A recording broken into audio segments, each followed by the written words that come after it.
A Texas billionaire, knighted by a Caribbean island, living a life of private jets, yacht parties, and cricket stadiums. He's rubbing elbows with politicians, bankrolling sports empires, and promising investors returns that seem too good to be true.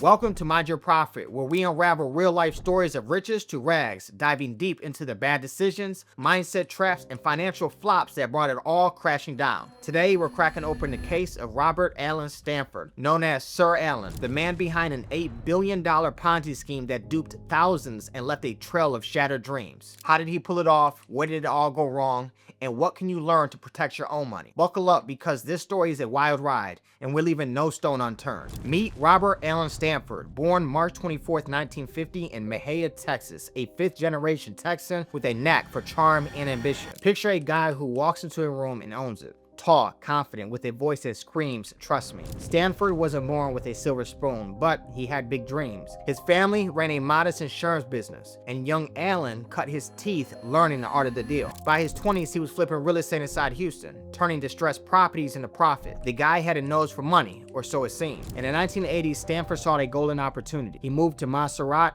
a tiny Caribbean island, and founded Stanford International Bank, short for SIB. His pitch? High-yield certificate of deposits, CDs, with returns that blew traditional banks out of the water. Investors came in by the flock, drawn by promises of 10 to 15% annual returns, far above what U.S. banks were offering at that time. In the 1990s, Stanford was building an empire, relocating to Antigua and Barbuda, where he became a local hero. He bankrolled hospitals, schools, even a cricket stadium, earning him the title Sir Allen when he became knighted in 2006 by Antigua. But here's where the plot thickens. Stanford wasn't just a financier, he was a showman. He threw lavish parties, sponsored international cricket tournaments, and donated millions to politicians inside the US and Antigua. His Stanford Financial Group grew into a global juggernaut, managing $50 billion inside assets at his peak. To investors, he was a genius. To regulators, well, they weren't looking too closely yet. Stanford's cozy relationship with Antigua wasn't just business there. He was practically royalty. He loaned the Antiguan government millions, funded the infrastructure, and even bailed out the national airline. In return, the government gave him influence and protection. Sounds like a win-win, right?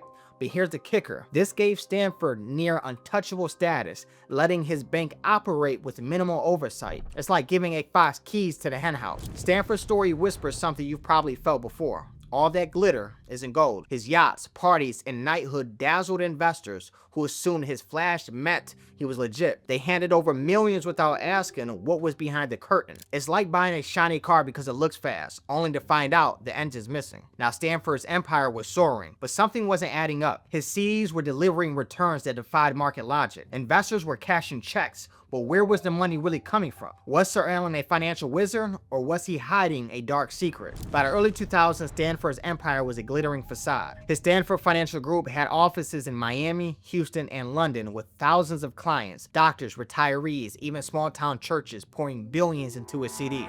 But behind the scenes, the operation was shakier than a Jenga tower inside an earthquake. Stanford claimed his bank was investing inside safe, diversified portfolios, but whispers of trouble were starting to spread. Stanford's financial statements were murky. His bank was based inside Antigua, far from U.S. regulators like the SEC. The Antiguan Financial Services Regulatory Commission, which Stanford practically had inside his pocket, wasn't asking tough questions.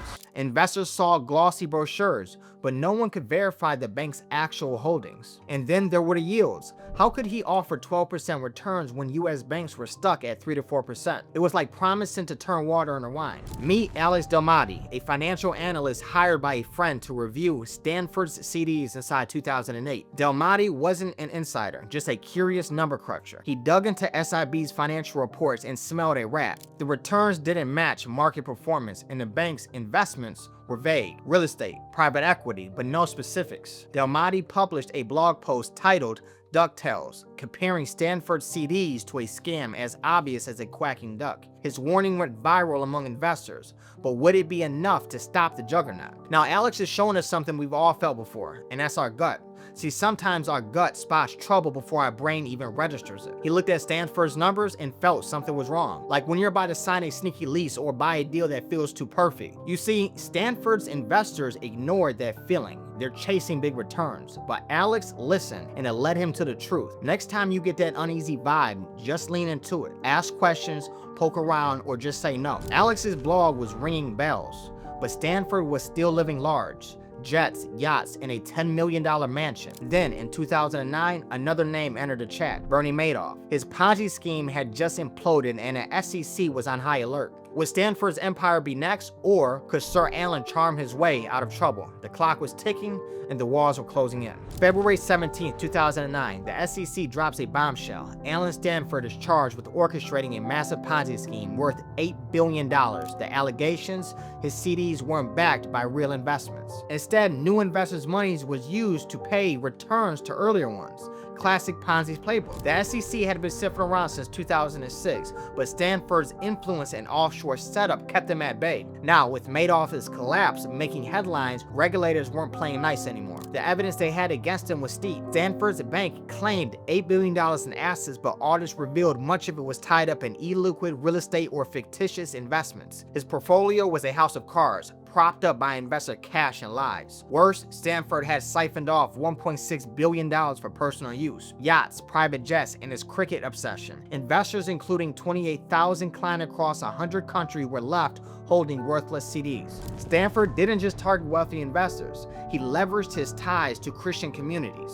His advisors courted pastors and church leaders, pitching CDs as safe, high-return investments for church funds and retirees. Many trusted him, believing his philanthropy reflected moral integrity. This betrayal hit hard. Small churches lost millions and retirees saw their life savings vanish. It's a stark reminder, even good people can hide bad intentions. Stanford's Christian victims teach us a painful truth. Betting everything in one deal is like putting your eggs in one basket and then dropping it. They poured their savings into Stanford CDs, thinking one safe bet could carry them. But when it crashed, they had nothing left. Stanford world was crumbling, but he wasn't going down without a fight. He denied everything, claiming the SEC was out to get him. As investors scrambled to salvage their money, a new question emerged. Could Stanford pull off one last con to save himself, or was the game finally up? March 2012, a Houston courtroom. After a 6-week trial, Allen Stanford is convicted on 13 counts of fraud, conspiracy, and money laundering. The verdict: 110 years inside federal prison. Once called Sir Allen, he's now inmate number 35017-183. Stripped of his knighthood and fortune, the court revealed he defrauded 28,000 investors out of $7 billion,